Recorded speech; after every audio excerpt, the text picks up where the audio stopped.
हाँ, अभी तक जो मतदाता सूची में 98 ट्रांसजेंडर थे और जब उसकी दोबारा सत्यापन कराई गई ईआरओ के द्वारा, तो उसमें अभी फिलहाल 8 ऐसे ट्रांसजेंडर पाए गए हैं जो पात्र पाए गए हैं। बाकी में जो मतदाता सूची में नाम था उसमें किसी का जेंडर गलत लिखा हुआ था, मैक्सिमम का जेंडर गलत लिखा हुआ था।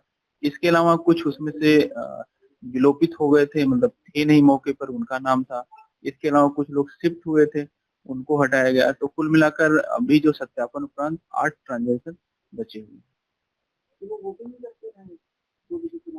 अब ये तो फिलहाल हम लोग के संज्ञान में अभी आया हुआ है, तो हम लोगों ने इसका सत्यापन करके ये नई सूची जो प्रकाश में आई है इसको हम लोगों ने जारी कर।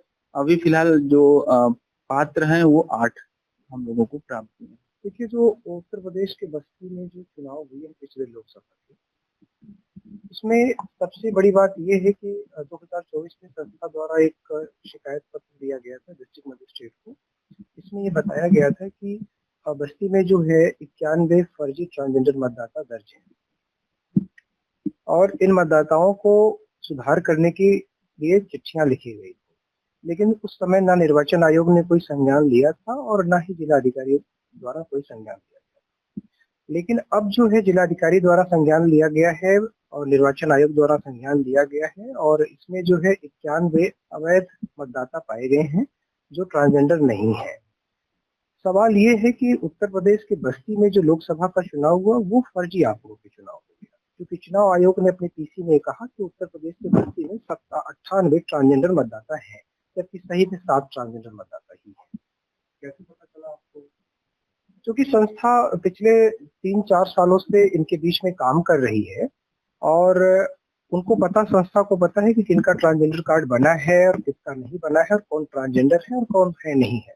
और संस्था अपना काम जो है हर ब्लॉक में, हर तहसील में कर रही थी। इससे पता लगा कि हमारे पास 91 फर्जी ट्रांसजेंडर मतदाता है जो आंकड़ों में दर्ज है। हालांकि प्रशासन ने सुधार कर लिया है। आप केवल उत्तर प्रदेश की बस्ती में केवल 7 वैध मतदाता है जो कि ट्रांसजेंडर है। जो अवैध थे वो कहाँ गए? जो अवैध थे वो मेल फीमेल थे और मेल फीमेल में उनको कन्वर्ट कर दिया प्रशासन ने। ये सीधा सीधा निर्वाचन अधिकारी का फेलियर है और ये एक तरीके से पूरी संस्था का फेलियर है कि जो हमारी मैकेनिज्म काम कर रही है संस्था, उसके पीछे फेलियर है कि प्रशासन इसमें पूरी तरीके से विफल रही है काम करने में। देखिए, ये तो अभी विचारणीय है और संस्था की लीगल टीमें इस पर लगातार न्यायिक विदों से बात कर रही हैं कि क्या हो सकता है आगे। अपने लोकसभा इलेक्शन के पहले भी लगातार अपने शिकायत की थी, तो क्या प्रशासन आपकी शिकायत से गंभीर नहीं दिखा और गंभीर दिखा जब चुनाव हो गया उसके बाद? जी, जिला निर्वाचन अधिकारी, तत्कालीन जिला निर्वाचन अधिकारी द्वारा उसमें गंभीरता नहीं दिखाई गई, बात सच है। और कहीं कहीं चुनाव आयोग द्वारा भी उसमें बहुत गंभीरता नहीं दिखाई गई। लेकिन जब बार बार संस्था द्वारा रिमाइंडर पत्र दिए गए तो आखिरकार जो निर्वाचन प्रक्रिया की परीक्षण कार्यक्रम चल रहा है उसके साथ उसको हटा दिया गया और 7 वैध मतदाताओं को यहाँ पर अंकित कर दिया।